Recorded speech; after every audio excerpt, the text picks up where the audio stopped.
La máscara de la muerte roja. La muerte roja había devastado el país durante largo tiempo. Jamás una peste había sido tan fatal y tan espantosa. La sangre era su encarnación y su sello, el rojo y el horror de la sangre. Comenzaba con agudos dolores, un vértigo repentino y luego los poros sangraban y sobrevenía la muerte. Las manchas escarlatas en el cuerpo y la cara de la víctima eran el bando de la peste, que la aislaba de toda ayuda y de toda simpatía. Y la invasión, progreso y fin de la enfermedad se cumplía en media hora. Pero el príncipe próspero era feliz, intrépido y sagaz. Cuando sus dominios quedaron semidespoblados, llamó a su lado a 1000 robustos y desaprensivos amigos de entre los caballeros y damas de su corte, y se retiró con ellos al seguro encierro de una de sus abadías fortificadas. Era esta de amplia y magnífica construcción y había sido creada por el excéntrico, aunque majestuoso, gusto del príncipe. Una sólida y altísima muralla la circundaba. Las puertas de la muralla eran de hierro. Una vez adentro, los cortesanos trajeron fraguas y pesados martillos y soldaron los cerrojos. Habían resuelto no dejar ninguna vía de ingreso o de salida a los súbitos impulsos de la desesperación o del frenesí. La abadía estaba ampliamente aprovisionada. Con precauciones semejantes, los cortesanos podían desafiar el contagio. Que el mundo exterior se las arreglara por su cuenta. Entretanto, era una locura afligirse o meditar. El príncipe había reunido todo lo necesario para los placeres. Había bufones, improvisadores, bailarines y músicos. Había hermosura y vino. Todo eso y la seguridad estaban del lado de adentro. Afuera estaba la muerte roja. Al cumplirse el 5º o 6º mes de su reclusión, y cuando la peste hacía los más terribles estragos, el príncipe próspero ofreció a sus 1000 amigos un baile de máscaras de la más insólita magnificencia. Aquella mascarada era un cuadro voluptuoso. Pero permitidme que antes os describa los salones donde se celebraba. Eran 7, una serie imperial de estancias. En la mayoría de los palacios, la sucesión de salones forma una larga galería en línea recta, pues las dobles puertas se abren hasta adosarse a las paredes, permitiendo que la vista alcance la totalidad de la galería. Pero aquí se trataba de algo muy distinto, como cabía esperar del amor del príncipe por lo extraño. Las estancias se hallaban dispuestas con tal irregularidad que la visión no podía abarcar más de una a la vez. Cada 20 o 30 yardas había un brusco recodo, y en cada uno nacía un nuevo efecto. A la derecha e izquierda, en mitad de la pared, una alta y estrecha ventana gótica daba a un corredor cerrado que seguía el contorno de la serie de salones. Las ventanas tenían vitrales cuya coloración variaba con el tono dominante de la decoración del aposento. Si, por ejemplo, la cámara de la extremidad oriental tenía tapicerías azules, vívidamente azules eran sus ventanas. La segunda estancia ostentaba tapicerías y ornamentos púrpuros, y aquí los vitrales eran púrpura. La tercera era enteramente verde, y lo mismo los cristales. La cuarta había sido decorada e iluminada con tono naranja. la quinta con blanco, la sexta con violeta. El séptimo aposento aparecía completamente cubierto de colgaduras de terciopelo negro que abarcaban el techo y las paredes, cayendo en pesados pliegues sobre una alfombra del mismo material y tonalidad. Pero en esta cámara el color de las ventanas no correspondía a la decoración.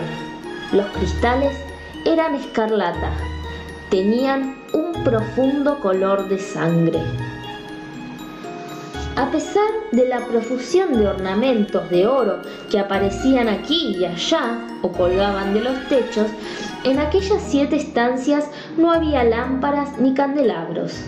Las cámaras no estaban iluminadas con bujías o arañas, pero en los corredores paralelos a la galería y opuestos a cada ventana se alzaban pesados trípodes que sostenían un ígneo brasero, cuyos rayos proyectábanse a través de los cristales teñidos e iluminaban brillantemente cada estancia. Producían, en esa forma, multitud de resplandores tan vivos como fantásticos.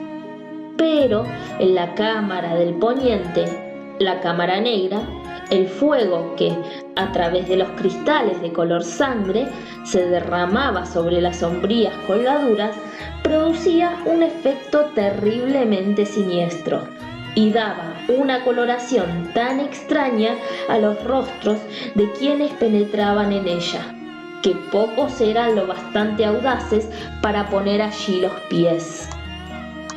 En este aposento, contra la pared del poniente, se apoyaba un gigantesco reloj de ébano.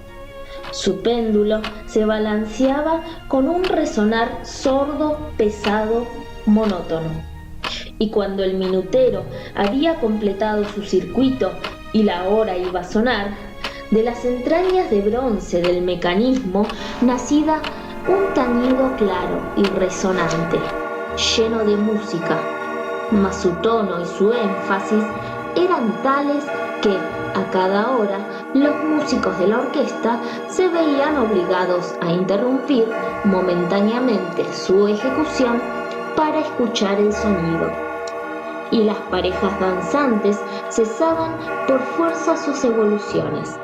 Durante un momento, en aquella alegre sociedad, reinaba el desconcierto, y mientras aún resonaban los tañidos del reloj, era posible observar que los más atolondrados palidecían, y los de más edad y reflexión se pasaban la mano por la frente, como si se entregaran a una confusa meditación o a un ensueño.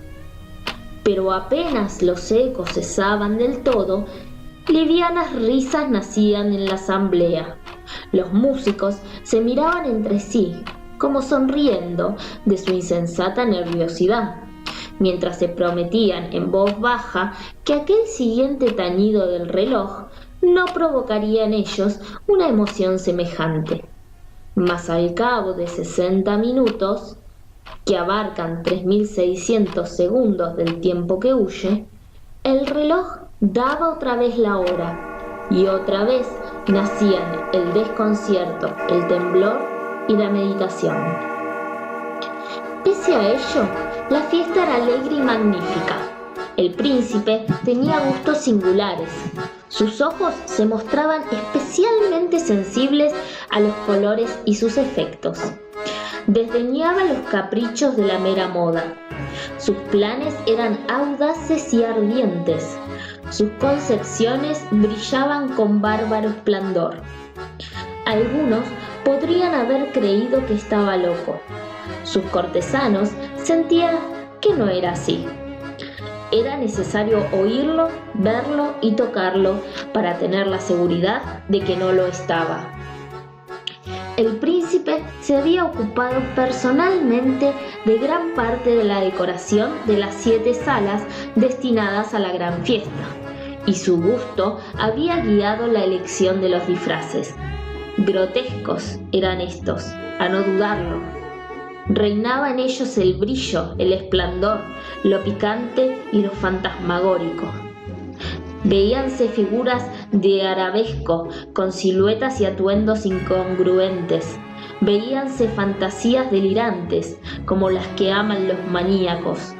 Abundaba allí lo hermoso, lo extraño, lo licencioso, y no faltaba lo terrible y lo repelente.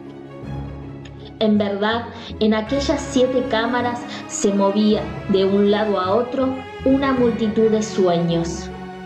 Y aquellos sueños se contorsionaban en todas partes, cambiando de color al pasar por los aposentos y haciendo que la extraña música de la orquesta pareciera el eco de sus pasos.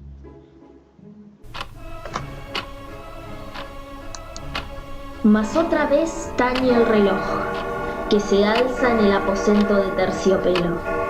Por un momento todo queda inmóvil, todo es silencio, salvo la voz del reloj. Los sueños están helados, rígidos en sus posturas, pero los ecos del tañido se pierden. Apenas han durado un instante.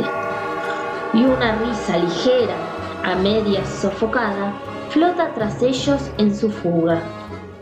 Otra vez crece la música, viven los sueños, contorsionándose de aquí para allá con más alegría que nunca, coloreándose al pasar ante las ventanas por las cuales irrumpen los rayos de los trípodes. Mas en la cámara que da al oeste, ninguna máscara se aventura, pues la noche avanza y una luz más roja se filtra por los cristales de color sangre. Aterradora es la tiniebla de las colgaduras negras, y para aquel cuyo pie se posa en la sombría alfombra, brota del reloj de ébano un ahogado resonar mucho más solemne que los que alcanzan a oír las máscaras entregadas a la lejana alegría de las otras estancias. Congregábase densa multitud en estas últimas, donde afiebradamente latía el corazón de la vida. Continuaba la fiesta en su torbellino hasta el momento en que comenzaron a oírse los tañidos del reloj anunciando la medianoche. Cayó entonces la música, como ya he dicho, y las evoluciones de los que bailaban se interrumpieron, y como antes se produjo en todo una cesación angustiosa. Mas esta vez el reloj debía tañer 12 campanadas, y quizás por eso ocurrió que los pensamientos invadieron en mayor número las meditaciones de aquellos que reflexionaban entre una multitud entregada a la fiesta. Y quizás también por eso ocurrió que, antes de que los últimos ecos del carrillón se hubieran hundidos en el silencio, muchos de los concurrentes tuvieron tiempo para advertir la presencia de una figura enmascarada que hasta entonces no había llamado la atención de nadie. Y, habiendo corrido un susurro la noticia de aquella nueva presencia, alzóse al final un rumor que expresaba desaprobación, sorpresa y, finalmente, espanto, horror y repugnancia. En una asamblea de fantasmas como la que acabo de describir, es de imaginar que una aparición ordinaria no hubiera provocado semejante conmoción. El desenfreno de aquella mascarada no tenía límites, pero la figura en cuestión lo ultrapasaba e iba incluso más allá de lo que el liberal criterio del príncipe toleraba. En el corazón de los más temerarios hay cuerdas que no pueden tocarse sin emoción. Aún el más relajado de los seres, para quien la vida y la muerte son igualmente un juego, sabe que hay cosas con las cuales no se puede jugar. Los concurrentes parecían sentir en lo más hondo que el traje y la apariencia del desconocido no revelaban ni ingenio ni decoro. Su figura, alta y flaca, estaba envuelta de la cabeza a los pies en una mortaja, La máscara que ocultaba el rostro se parecía de tal manera al semblante de un cadáver ya rígido que el escrutinio más detallado se habría visto en dificultades para descubrir el engaño. Cierto, aquella frenética concurrencia podía tolerar, si no aprobar, semejante disfraz.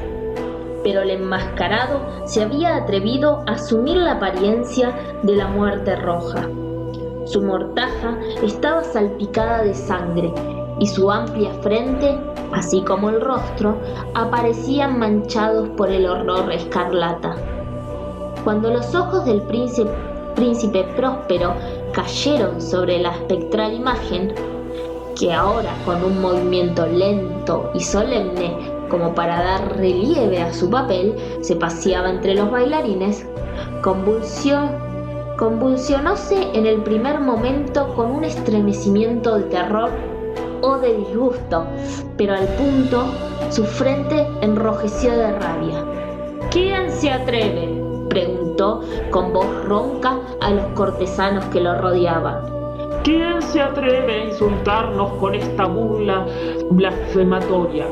Apoderaos de él y desenmascaradlo, para que sepamos a quienes vamos a ahorcar al alba en las almenas. Al pronunciar estas palabras, el príncipe Próspero se hallaba en el aposento del este, el aposento azul. Sus acentos resonaron alta y claramente en las 7 estancias, pues el príncipe era hombre osado y robusto, y la música acababa de cesar a una señal de su mano. Con un grupo de pálidos cortesanos a su lado, hallábase el príncipe en el aposento azul. Apenas hubo hablado, los presentes hicieron un movimiento en dirección al intruso, quien, en ese instante, se hallaba a su alcance y se acercaba al príncipe con paso sereno y deliberado. Mas la indecible aprehensión que la insana apariencia del enmascarado había producido en los cortesanos impidió que nadie alzara la mano para detenerlo. Y así, sin impedimentos, pasó éste a una yarda del príncipe y, mientras la vasta concurrencia retrocedía en un solo impulso hasta pegarse a las paredes, siguió andando ininterrumpidamente, pero con el mismo solemne y mesurado paso que desde el principio lo había distinguido. Y de la cámara azul pasó a la púrpura, de la púrpura a la verde, de la verde a la anaranjada, desde esta a la blanca, y de allí a la violeta, antes que nadie se hubiera decidido a detenerlo.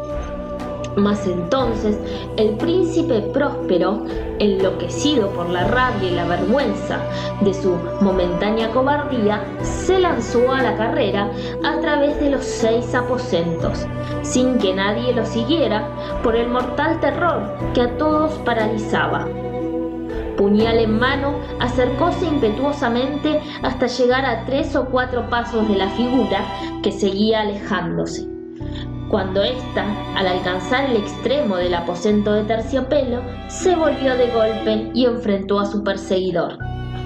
Oyóse un agudo grito mientras el puñal caía resplandeciente sobre la negra alfombra y el príncipe Próspero se desplomaba muerto. Reuniendo el terrible coraje de la desesperación, numerosas máscaras se lanzaron al aposento negro, pero al apoderarse del desconocido, cuya alta figura permanecía erecta e inmóvil a la sombra del reloj de ébano, retrocedieron con inexpresable horror al descubrir que el sudario y la máscara cadavérica que con tanta rudeza habían aferrado no contenía ninguna forma tangible. Y entonces reconocieron la presencia de la muerte roja. Había venido como un ladrón en la noche, y uno por uno cayeron los convidados en las salas de orgía manchadas de sangre, y cada uno murió en la desesperada actitud de su caída, y la vida del reloj de ébano se apagó con la del último de aquellos alegres seres, y la llama de los trípodes expiraron, y las tinieblas, y la corrupción, y la muerte roja lo dominaron todo.